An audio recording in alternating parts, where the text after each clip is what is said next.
The Atlantic doesn't announce danger with sirens, it whispers it, through fog, through static, through a horizon that looks empty until it suddenly isn't. And on one cold patrol north of Scotland, a British crew learned that a beam of light can be a warning shot. This is the story of the Yantar. On paper, a Russian oceanographic research vessel. In reality, a ship many in NATO treat as an intelligence platform built for one purpose: to find what the modern world can't afford to lose, because beneath the waves lie the cables and pipelines that keep nations running. And when Yantar pushed into British waters in late 2024, London didn't see science, it saw leverage. November 18, 2024. North of Scotland, the sea is grey under low cloud. An RAF Poseidon P-8 maritime patrol aircraft flies a steady pattern, radar sweeping, cameras searching, the crew locked on a single target below. Yantar. Shadowing a ship like this is routine, only in the way standing guard is routine. You record everything: heading, speed, deck activity. You watch for the moment it does more than sail. Then light, not sun glare. Not a reflection. A deliberate, blinding beam punches into the cockpit windows. The aircraft flashes white inside. Pilots recoil, hands rise, eyes squeeze shut. On the intercom, voices tighten, and then it sweeps again, controlled, hunting for the glass like it knows exactly where to look. The Poseidon's crew had rehearsed for submarine hunts and search and rescue, but this was different. This was being targeted. The pilots angle the aircraft, trying to keep the beam out of the forward glass. The mission commander calls it out: time, bearing, source. Because in moments like this, every detail becomes evidence. Down below, the ship holds its course, calm as if nothing is happening, as if blinding a military cockpit is just another instrument check. This isn't an accident. It's a message. We know you're here, and we're willing to push. Within 48 hours, the UK Defence Secretary is in front of cameras near Downing Street. Calm words, hard meaning. We see you, he warns. We know what you're doing, and if Yantar travels south, we are ready. Yantar entered service in 2015,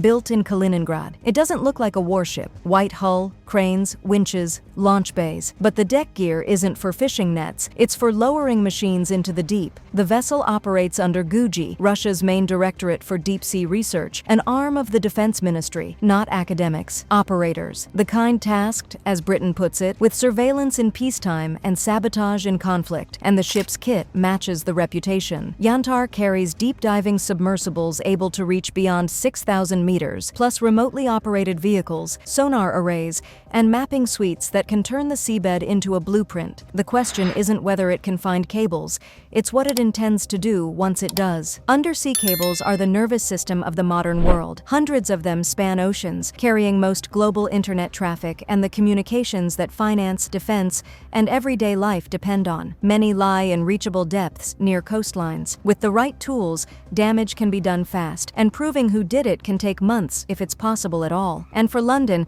that matters because the seabed is no longer far away. The UK is laced to the world by roughly 60 major cable links, routes that carry commerce, emergency traffic, and military data in pulses of light. Sever the right junctions and the failure wouldn't look like an explosion. It would look like confusion, systems timing out, trades delayed, secure channels degraded, leaders suddenly forced onto slower, less resilient backups. That deniability is the point. In recent years, Europe has seen a run of suspicious undersea damage, cables and pipelines severed, investigations hamstrung by distance and depth. Each incident fuels the same fear. The next cut won't be symbolic, it'll be strategic. That's why Yantar near the UK isn't a curiosity, it's a scenario. When it entered waters north of Scotland, British forces moved quickly. A Royal Navy frigate was assigned to shadow from the surface. Overhead, the Poseidon watched from altitude, building a timeline. Every course change, every crane movement, every crew cluster on deck. If anything went into the water, British sensors would try to hear it, sonobuoys listening for the quiet churn of machinery below. On the surface, the escort is its own kind of choreography. The frigate keeps a measured distance, close enough for binoculars, far enough to avoid the headline word collision. Helicopters stay ready on deck,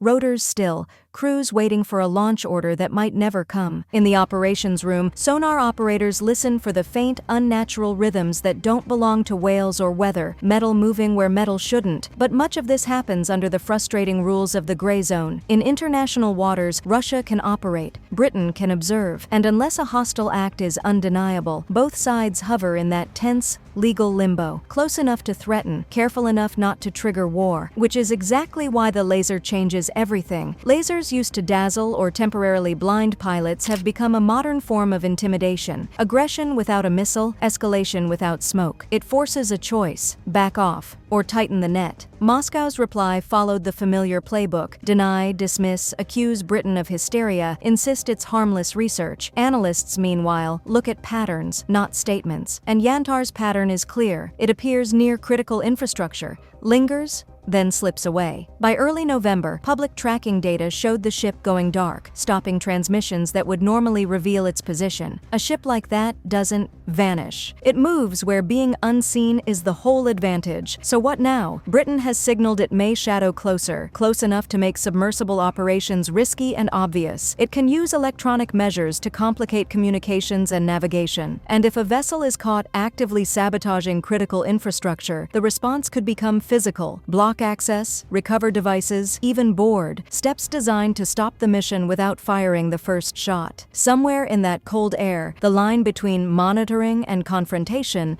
narrowed to a few meters of distance and a few seconds of restraint. Because in this arena, force doesn't always mean weapons. Sometimes it means making the other side's job impossible. Across NATO, the posture has been quietly shifting. More patrols in the North Sea and Baltic. More sensors, more data sharing, faster repair planning.